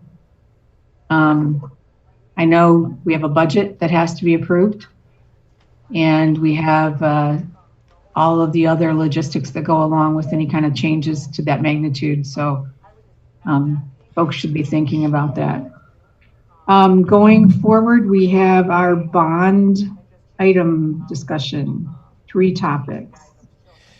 Yeah, I wanted to talk to you about a couple items here, and I did ask Jim from Wolgas to come. I know he has spoken to you in the past, and so I'm going to ask him to address items B and C here for the bond items. We've had quite an emergence and awakening from our 2-month slumber in terms of the construction being shut down. One of the things that we realized is that at the administration building, there's a large antenna tower, and that antenna tower needed to be moved. I just wanted to get a little bit of preliminary feedback. I don't believe there will be too many concerns, but I did want to at least let you know. There was about a $65,000 additional charge that we're facing as a result of having to move our antenna tower, which is an astronomical number. Something that we really, don't want to have to go down that road. The antenna itself is only about $500, but because of the wind loads that have to be supporting the structure that the antenna sits on, it's about a $65,000 price tag to get that tower reinstalled and moved. Travis and RC have done some really good work, investigative work. They've come up with some really unique ideas. We've looked at different cell phone carriers and the costs associated with those. But one of the most unique ideas, and it just happened that they said, what if we put an antenna on top of the Swartz Creek water tower? And in order to do that, we would actually have to lease space from the city. So I reached out to the city, I talked with them. There is some willingness and desire to help us and to allow us to do that. We're working on an instrument right now that would allow for us to lease some space on top of the Swartz Creek water tower for about $100 a month, which is a very, very low cost option. That was, when we looked at the cell phone providers, it was going to be more like $2,500 a month in some cases. So, so that became a non-option, right? So to put it on the tower for $100 a month to lease that space is a great option. It will require board action, and so I'm just trying to make sure that there's a good desire for us to continue to pursue that. It would require the city council to also take action and approve that agreement. But I'm working on that instrument with the city right now, and just wanted to try and get any concerns with moving forward on that, or before we get too far down the road. Can I just ask, Ben, can you tell me what's the antenna needed for? Yes, it's how we communicate with all of our vehicles. So our buses, our trucks, our maintenance vehicles, they all have CB radios on them. The reception actually on the water tower will be better than what we get on our current antenna. It's actually taller. So there's some added benefit to that, but that's how we stay in communication. If there's a bus driver that gets stuck, or there's a student that has an issue, they can radio into the dispatch office and make that happen. Okay. And this would be, personally, I'll say that water tower option sounds like the smartest move. Mm-hmm. But in looking at, regardless if we've got to spend money or do things, this is the best option as far as technology. Do we need to consider looking at, I guess I think of an antenna as pretty archaic. So is this still, the appropriate thing to be doing, or should we be at some point looking at, upgrading technology even to our transportation system and everything else? Yeah, your thoughts is, you said exactly what I said. When they told me about this, I said, well, we don't want an antenna anyway. Let's get cell phones, So the problem with it is that cell phones, first and foremost, the biggest problem is they're very expensive. It would cost, as I said, about $2,500 to shift per month to shift to that type of a system. So it wouldn't take you long before you would actually exceed just the $65,000 price tag to move the antenna itself. The other issue that we run into is not all of this. I mean, I've driven every square inch of the district, but there are places at certain times, especially if the weather's not perfect, that you don't have coverage. Okay. And so when we look at that situation, it's actually a longer term, not only better cost, but a more efficient way because of the fact that you don't have equipment that's got to be upgraded regularly. Okay. You have a lot of things that, and most districts are still on that type of a system. It's a good frequency and a good system for districts to use. So even talking with some of the district transportation committee group, their thought is that this is going to be what people use to communicate for years to come still. Okay. Does, Just checking. does RC have a cost on just taking the tower down? Demoing the tower is something that is already part of our price with the contractor. The issue was that they can't demo the tower and just move it. They have to demo the tower and it's going to be destroyed. So Okay. in order to replace the tower or to put it back up in a different location, they have to bring it up to the wind speed specs, which is what the $65,000 would be. Okay, so so we're not going to incur any more cost to take it down. Yeah, I will say there is a cost to taking it down, but I believe it's built into it's a small fee. It's a small number compared. And it's covered by the bond. Yes. Okay. I have one question. I don't know that we talked about earlier. Do you have any idea the cost? I know that the antenna itself is $500, then the $100 a month to lease. Do we know the cost for the actual installation of it? We don't. We're going to have to work on, once we decide on the instrument, we're going to have to work on a quote for that. We believe it will be a few $1,000s to install. Okay. It obviously will require a crew that's got, is licensed and insured. They've got to be, climbing up there and installing this. Metro PCS, I think, is one, or there is a tower on top of the current water tower currently. So the city actually has a lease with a private company already to do that. And so ours would, be a very similar type of a structure. So with that, I will, if you have any questions or concerns, certainly reach out. I'd like Jim Venton to, thank you, Jim, for joining us. I'd like you to, if you can, just describe, we've talked about this for a few months, but now that we're back, we kind of have a little bit of a sense of urgency to make a decision on two change orders that are change orders for a particular reason, and I'll let they're not the typical type of change order, but I'll let Jim explain them. And I would say that one of them is certainly very important, and the other is something that I think is important, but it's going to come at a price, and you guys have to make that decision. So Jim, I'll let you describe them. All right, I'll start with. We have one change order request in for Bulletin 3 for Morris Elementary. Basically, that the bulk of that consists of re-roofing the existing building. When we bid out the project originally for the remodel works, the re-roof design of the existing building was not part of it. So we took bids on the roofing for the new office addition, secure vestibule, and also the makerspace addition. So when this came out, once the documents were complete, it was issued as a bulletin to our roofing contractor currently under contract for that project to add removal of the existing roof for Morris Elementary with the exception of the multi-purpose room / gym.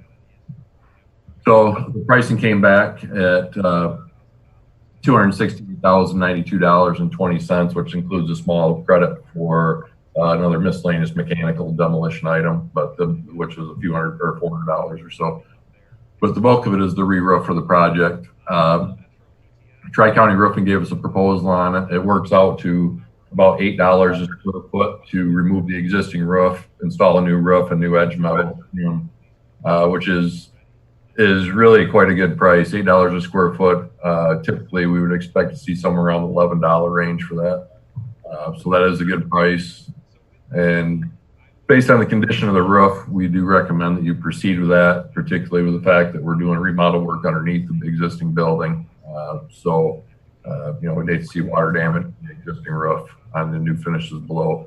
And there is a, you know, the re-roof of this was part of the bond application. So this is planned work. It just happened to, the design happened to be completed after the remodel projects and new addition projects were bid out. So this is just adding that scope of work off the bond application to the contractors we have on site.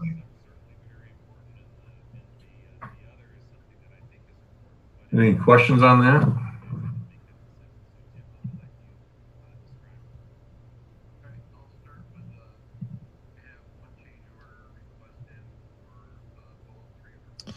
I don't have any. So so that's the situation with the roofing. You know, it was bid out, and the fact that we were able to issue the bulletin and get $8 a square foot when the average is about 11, that's really good pricing. So I definitely am recommending that we move forward on that, and you know, we've able to do that, you know, following all the legal processes. So that's certainly our recommendation. Do you want to talk a little bit about the offices at Morrish, the additional offices? Yep. The second change order we have on the agenda for tonight is for, there was a request to add additional counseling office space on the west side of Morrish Elementary.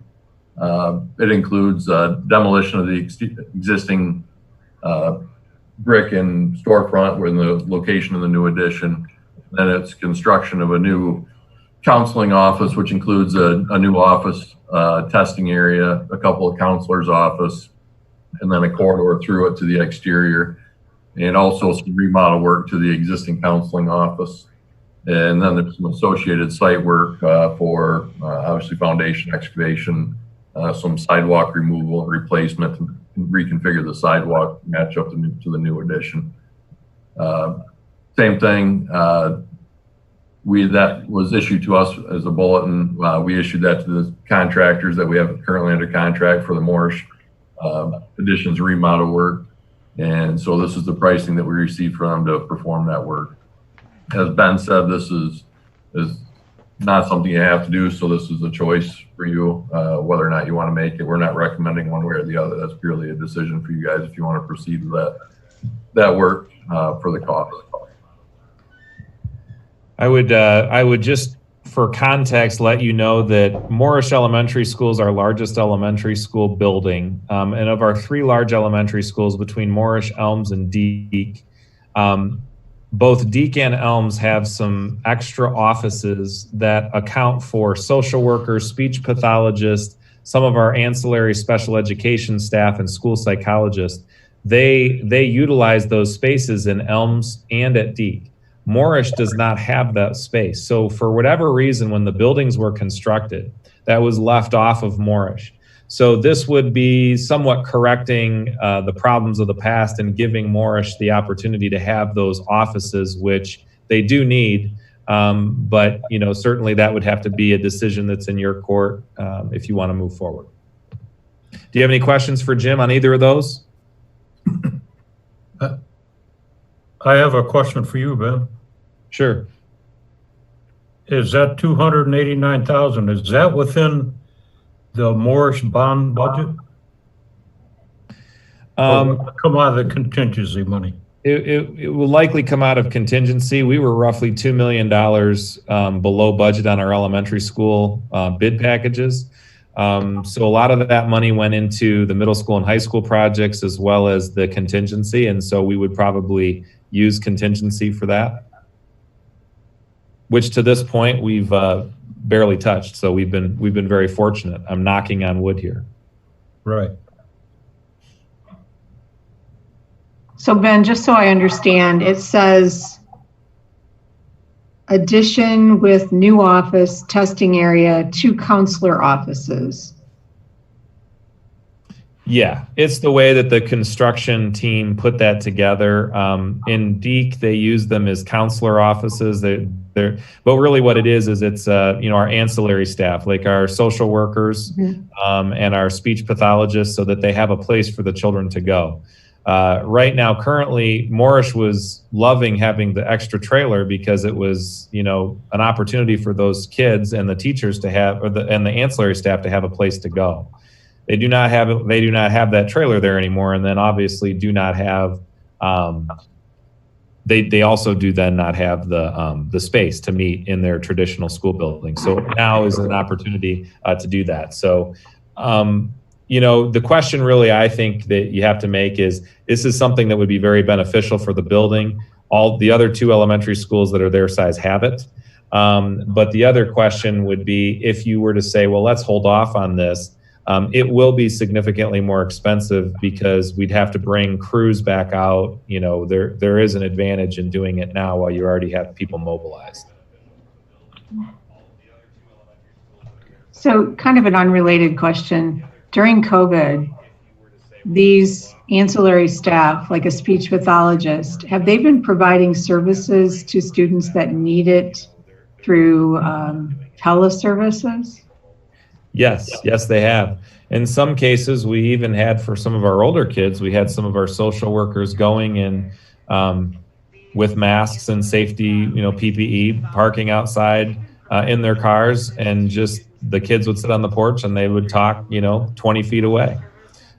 We've had quite a bit of innovative things happening with our ancillary staff. It's very cool. Okay. Any other discussion? Yes. Thanks, Mike. Is it proper for me to make a motion that we approve this tonight? Because I think it's a necessity. I don't think we can leave Morris out when the other 2 schools have the building and the space. And I think it needs to be done. The money is in the contingency fund, and that's what it's there for. And I would move that we approve it. So this, I believe, Ben, that this was added as it was added to the agenda. Resolution? Mm-hmm. Yep.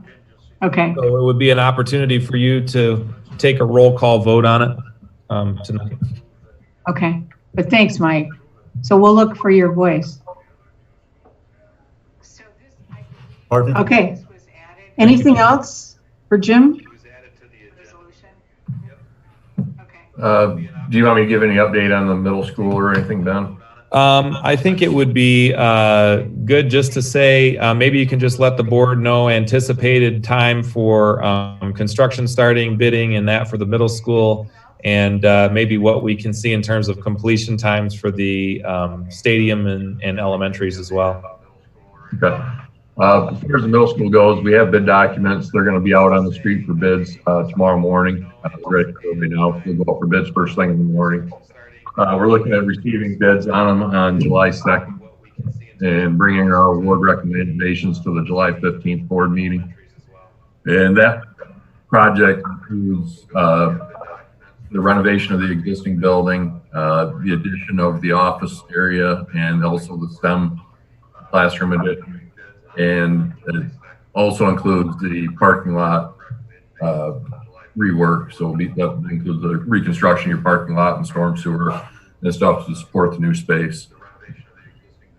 As far as that schedule-wise, right now we have it scheduled to start basically the first beginning of September. That's an opportune time for when the contractors are finishing up their summer rush of construction for the other school work that has to be done by the end of construction. This gives them something to roll into and fill up their fall and winter with. So the additions we'd look at starting in September.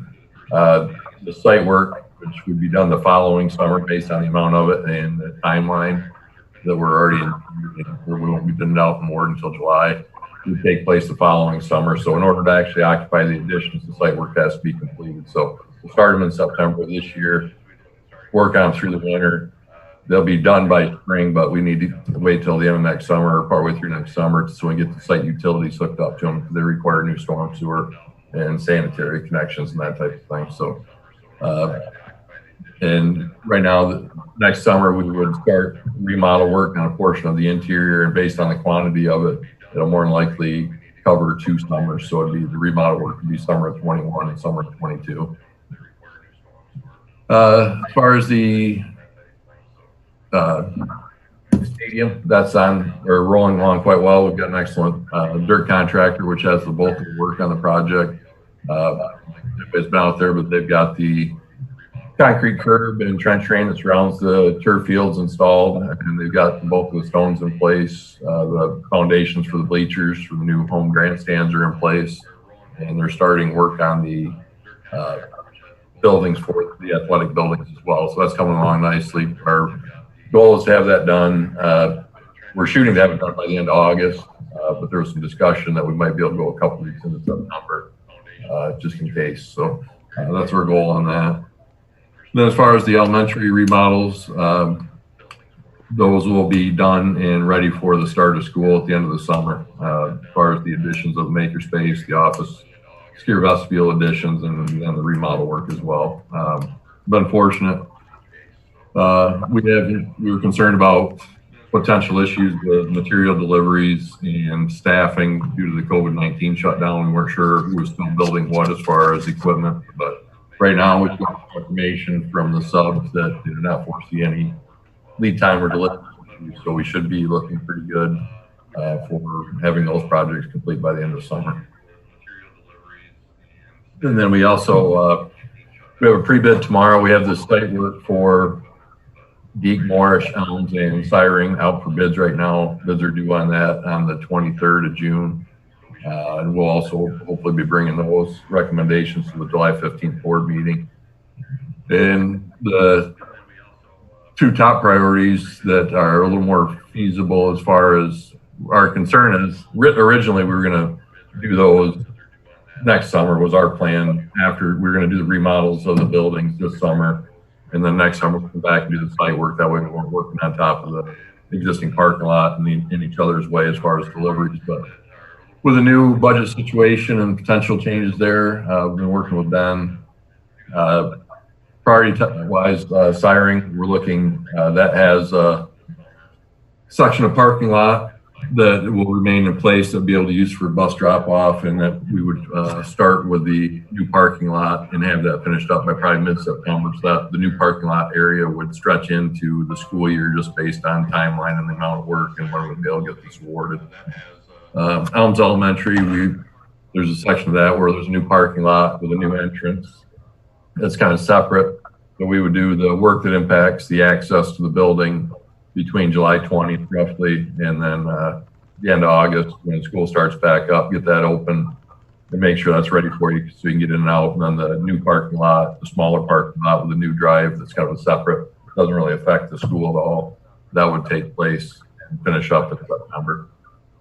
The 2 most complicated ones are Deek and Morris because they're kind of landlocked. We tear out the parking lots. There's really no good way to get anybody in there once school starts, so we're trying to work through that one right now for those 2. Thank you, Jim, for all your help and all your work. Anything else for me? Thanks. Thank you, Jim. Yep. Appreciate it very much. Okay. Thank you. Now we can move on to our board action items. We have before us the food service contract renewal. Did you want to talk about that, Ben, before we go forward? Basically, this is a renewal of our Chartwell's contract. I know most of you have expressed your sincere appreciation for the work that Michael does. He continues to do that. We continue to provide food for our children all summer long. The Dragon Diner is going to be out in full force over the next couple weeks. And, so Chartwell's is a big part of that. They've improved our quality of our food.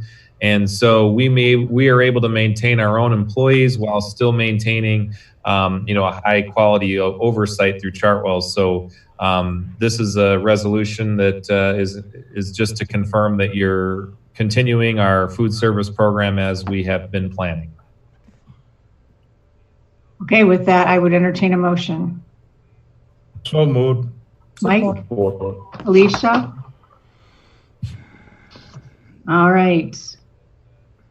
Be it resolved that the Swartz Creek Community Schools Board of Education approve the food service contract renewal for 2020-21 as presented. Any comments or questions? Joanne, can you please do a roll call? Sure. Chuck, Yes. Brian, Yes. Alicia, Yes.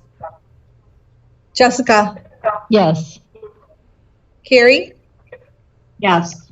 and Tony. Yes. That's 7 yeses. Thank Do you you. mind if I And vote? Oh, excuse me, Mike. Mike. Yes. Thank you. I'm sorry. That is 7 yeses. Thank you. And on behalf of the board, Ben, we can't say it enough. We are so grateful to Michael and his team for all that they've done. And I know that they're going to have a busy summer. So thank you. Absolutely. Thank you. The next item on the agenda, food lunch prices. This is something that happens every year, every other year. We are required to pay back the FDA in the food service fund through our food service fund if we don't maintain our pricing models. Last year, we were able to go without an increase. This next year, we are required and recommended to do a small increase. And so a lot of that comes from the Michigan Department of Ed and the food service guidance we get from them. So this is something that happens typically every year. Okay. Assuming most of you have had the chance to look at the description of the lunch equity going from $2.50 to $2.75 for elementary and $3.10 to $3.25 for secondary. I would entertain a motion. So moved. Mike and Jessica. Be it resolved that the Swartz Creek Community Schools Board of Education approve the food service lunch price changes as presented. Any other comments or questions? All right, Joanne, could you do roll call, please? Tony, Yes. Chuck, Yes. Mike, Yes. Brian, Yes. Jessica, Yes. Alicia, Yes. and Carrie. Yes. That's 7 yeses. Next, we have the approval of the Morris change order, roof change order that we just discussed. I would entertain a motion. So moved. Support. I'm sorry, who was that, Tony? Who was the Support, support? Mike. Mike, okay, sorry, Mike. All right. Be it resolved that the Swartz Creek Community Schools Board of Education approve the board resolution, Be it resolved that the Swartz Creek Community Schools Board of Education approve the bid package number 2, Morris Elementary renovations and secure office entry addition project, bulletin number 3, roofing and mechanical items as presented. And Ben, I just want to mention, this does not include the dollar amount, so should I state that? Yes, I think you should state the dollar amount. Okay, so for bid package 2, the Morris roof, sorry, I have to go back to it. It's Wolgast as recommended. I'm looking for the vendor. NJB? No, it's the board. The change order is Tri-County. $268,092.20. But I do need to state who the vendor is, correct? Correct. All right, so I think it's Tri-County Roofing and Goyette Mechanical Yes. for the total of $268,092.20. Any comments or questions? Joanne, could you do roll call, please? Yes. Chuck, Yes. Brian, Yes. Jessica, Yes. Tony, Yes. Alicia, Yes. Gary, Yes. and Mike. Yes. 7 yeses. Thank you, ma'am. All right, and finally, we have the approval of Moorish Office Space Addition. As we just discussed with Jim, I would entertain a motion. So moved. Or, Brian and Mike, be it resolved that the Swartz Creek Community Schools Board of Education approved the bid package number 2, Moorish Elementary renovations and secure office entry addition project, bulletin number 5, counseling office addition as presented. And correct me if I'm wrong here. Sorry to go back and forth. This is awarded to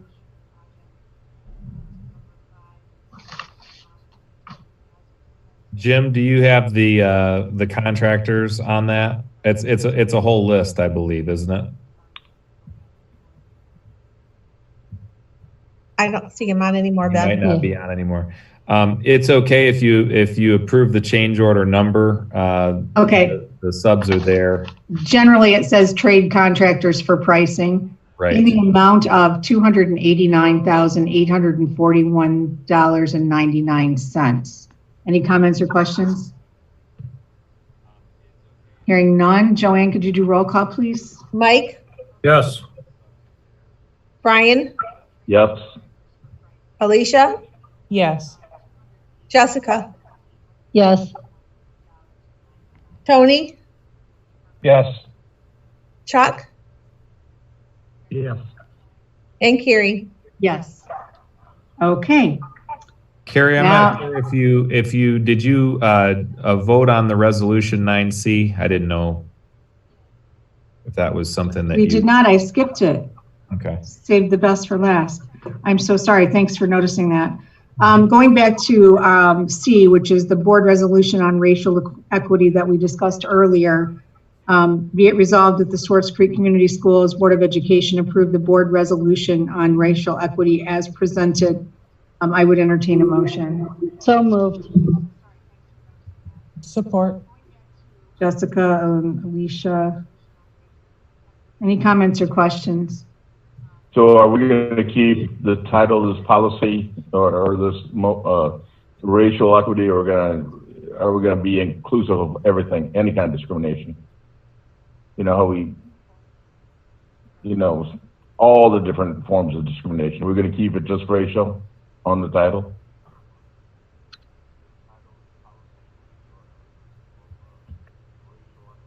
I don't have the document up in front of me. Oh, sorry.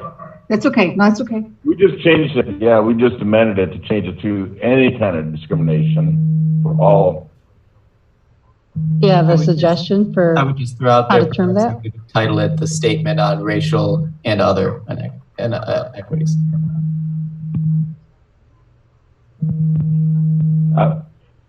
I would agree with Jacob. We could go racial and other inequities. Yeah, because we did say any kind of racial inequality. Let's see, we also said,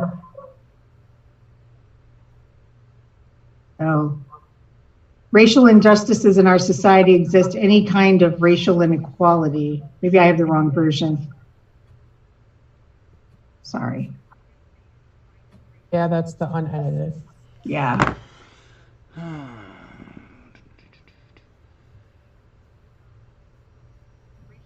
So I guess it's the preference of the board. What would you like to title it? Could we say human equity?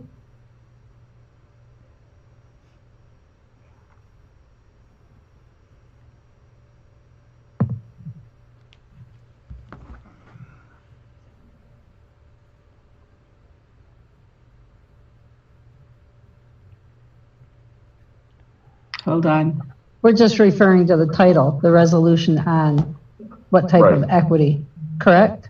That's the only question. It's not No, within the sorry. context. I'm going to the edited version. It says we further acknowledge that racial and other injustices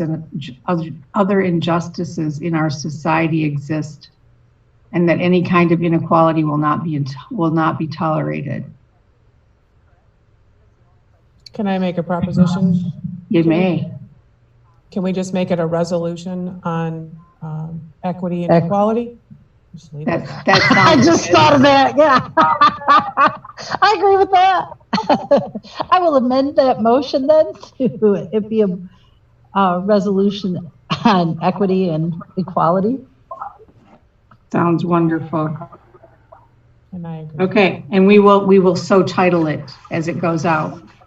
All right, with those changes, any other comments or questions? If not, Joanne, could you do your roll call, please? Tony, Yes. Alicia, Yes. Mike, Yes. Jessica, Yes. Chuck, Yes. Brian, Yes. and Carrie. Yes, certainly yes. All right. Now we are at the point of our meeting for public comment. I don't know if we have anything, Travis? No public comment. Okay, thank you. Any comments or questions from the board? No? Actually, I will ask a question, just a quick little thing. Mr. Meinke, at the beginning of the meeting, you mentioned that the district was reopening on Monday, June 20th. That Monday is June 22nd. I just wanted to clarify if it was the 20th or the 22nd. 22nd. Thank you, Jacob. Appreciate it. Okay, anyone else? If not, we have the need to go into closed session for purpose of negotiations as allowed by the Open Meetings Act. And for that, I will need a motion. Just real quick before you vote to go into closed session, just so you know the logistics, there is a link that you were sent to a different meeting. So you have to leave this meeting. Travis, for the purpose of the open meeting and public meeting, will keep it open. We will go into the meeting, the second meeting link that I sent. And then once we're in there and we're done there, we will vote to go back into closed session. And then in this meeting, you'll re-enter the original link. Does that make sense to everybody? Mm-hmm. Okay. I do need a motion. So moved. Support. Alicia and Mike, any comments or questions? Joanne? No, hold on. Roll Point call. of order. Roll call. Chuck had a question. Yeah, I think you should state what we're going into closed session for. For the purpose of negotiations. Okay, I just want to make sure it's clear. Uh-huh. Thank you. Yeah, thank you. Joanne, could you do that, please? And then I have a request for Jessica. Yeah. Go ahead. Alicia, Yes. Mike, Yes. Brian, Yes. Chuck, Yes. Tony, Yes. Jessica, Yes. and Carrie. Yes, thank you. So Jessica, will you take notes, please, when we go into closed Yes. session? I Thank you. already started writing. Thank you. And then we'll make sure Thanks. Joanne gets those afterwards. Yes. And as Ben mentioned, we'll come back to the original, this original meeting link. See ya. Have a good night. And can we take about a 3 to 5-minute break? Have a good night. My water is Bye. kicking in. So we'll see you all on the next link in about 5 minutes. And with that, we will, 8:18. yes, we will adjourn this Roughly. portion of the meeting. Jessica, Yes. when we come back into session, I won't be here. So will you finish up the notes and let me know the end? Yes. Okay, thank you. Okay. You're welcome. All right, we're going to go to the other link. In 5 minutes. Yes. Okay, I'm leaving.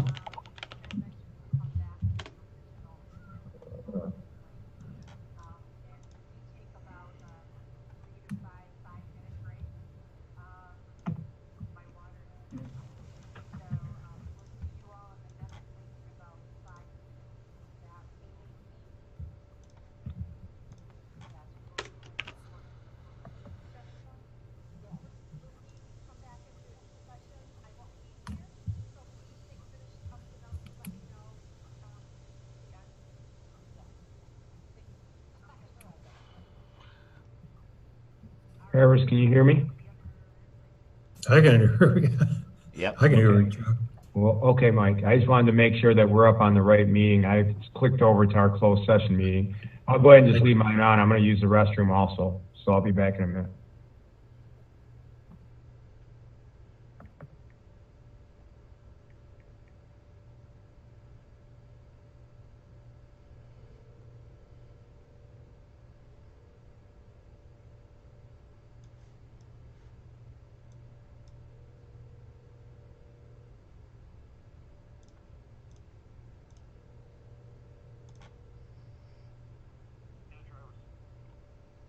Hey, just telling you that you're still in the same meeting. Oh, I am? Okay, well then, should I disconnect or what should I do? Yeah, and click end, and then Okay. look for Ben's email, and then just join his. Yeah, I went to Ben's email earlier, so leave meeting, got it. Okay, I think I'm out now, ain't I? Yep. Cool. Okay, thank you, sir. Let me know if you want me to stay on the phone until you find Ben's, or are you good, you think? No, I went and clicked on here's a link to the closed session meeting. I went to it. Oh, because you probably were still in the other one. Okay, yeah. If you sign out of this one, then you click on it. Yep, you're good then. Yeah, sure. Okay, I'm good. Thanks. Cool. Yep. Bye. Bye.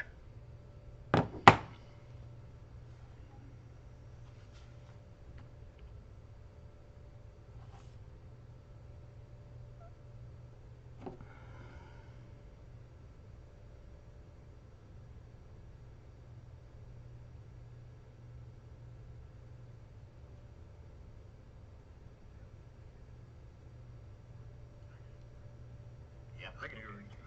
Well, okay, Mike. I just wanted to make sure that we're up on the right meeting. I clicked over to our closed session meeting. I'll go ahead and just leave mine on. I'm going to use the restroom also, so I'll be back in a minute.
Says you'll let me on Zoom.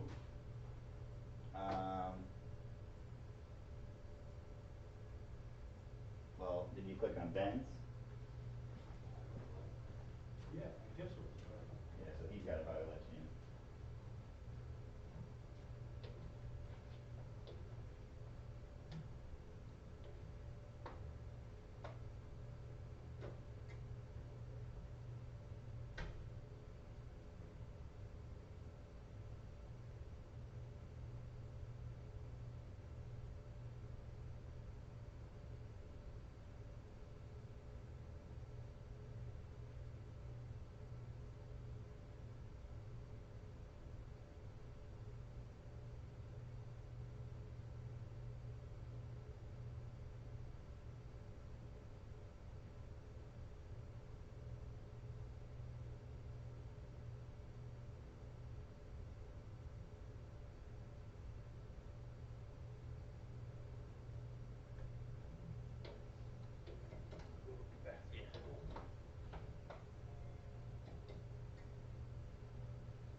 I only see 5 plus Travis.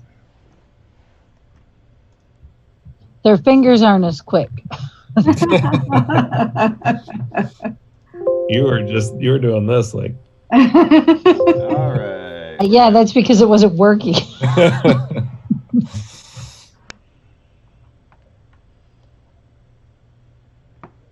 want to move this over to the YouTube stream now. I think we're just missing Mike.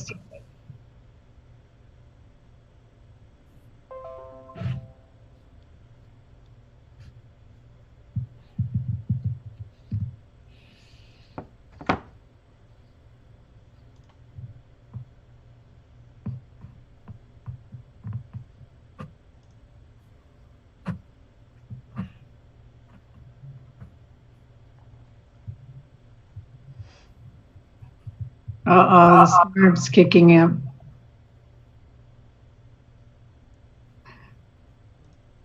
What'd you say, Carrie? The storm is kicking up. Oh, it's quiet I'm over facing it, here. so I can't hear anything. We're ready to close out whenever you guys are.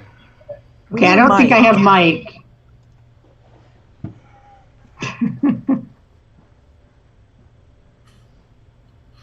He has not texted me, so. Is he in the high school? I think he was at home, wasn't he? Oh, I don't know. It looked like home.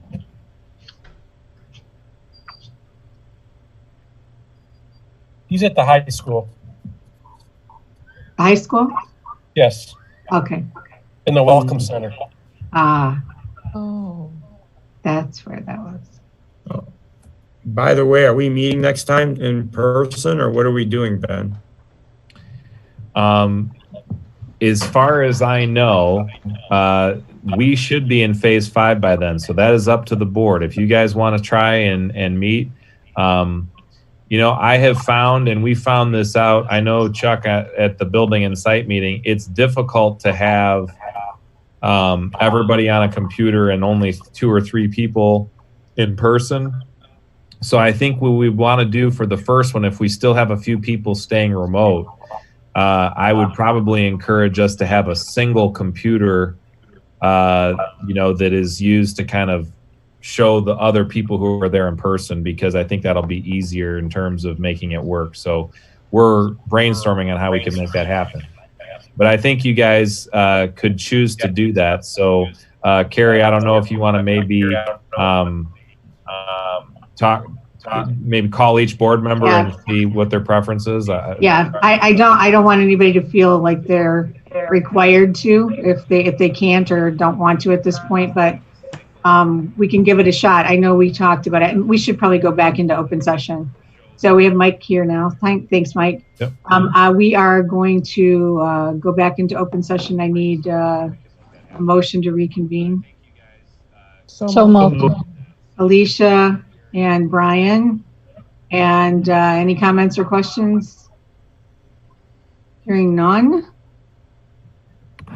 Those in favor say aye. Aye. Aye. Any opposed? None opposed, Jessica. All right, so we are back in open session. And for purposes of this, the remainder of this meeting, speaking about a meeting at the end of June, I do have 2 questions here. One is, if you could individually let me know what your preference is, and if I don't hear from you, I'll reach out to you. Do not feel compelled at this point. I know that the OMA extension or change, it goes through the end of June. And I know we may see some modifications, as Ben has suggested, we may be going into another. Additionally, Ben, I think we have the Truth and Taxation meeting coming up.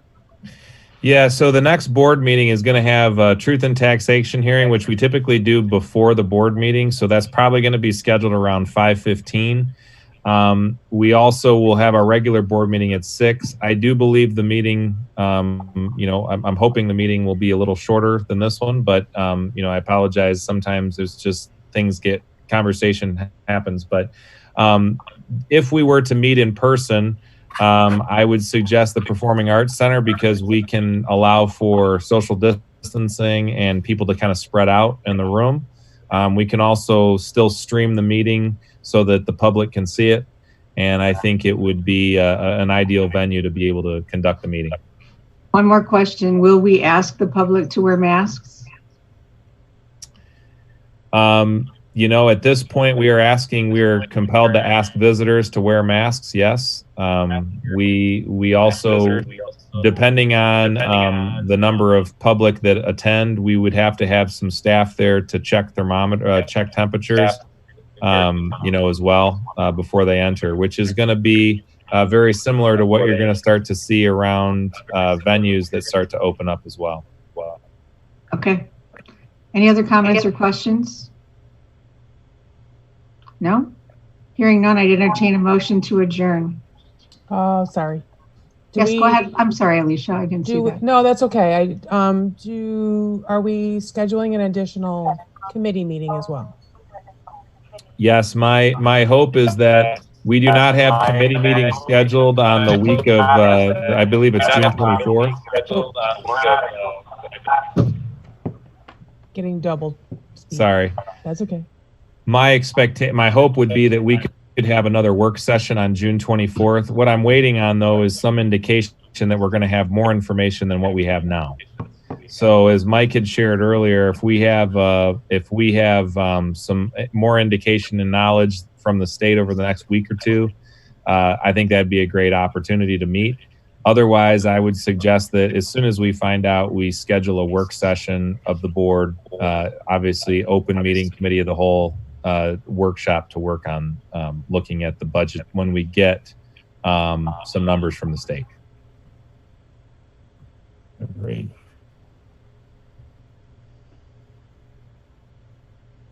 You're muted, Carrie. Earlier, you said June 26th. It'd be the 22nd, wouldn't it? Yeah. I'm I sorry. think the board meeting is the 24th, and then board our meeting is the committee. 24th. Yep. So Yeah, it'll okay, be the 22nd. okay. All right, good. All right. I will keep you apprised. I'll give you at least a week's notice, but we're waiting to determine what we know from the state. So I wouldn't want to bring everybody together and ask you for a workshop if we don't know any more information at that point. I appreciate that. Thank you. Mm-hmm. All right. So with that, motion to adjourn.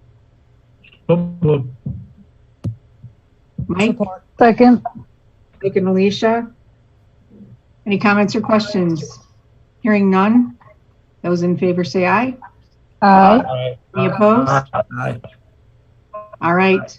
We will adjourn. Thanks, Ben. Thanks, Travis. Thank you, everyone. Thanks, you guys. I appreciate it very much. Take care. Have a good Thank rest. you, everyone. Yep, take care. Good night. Bye-bye. Good night.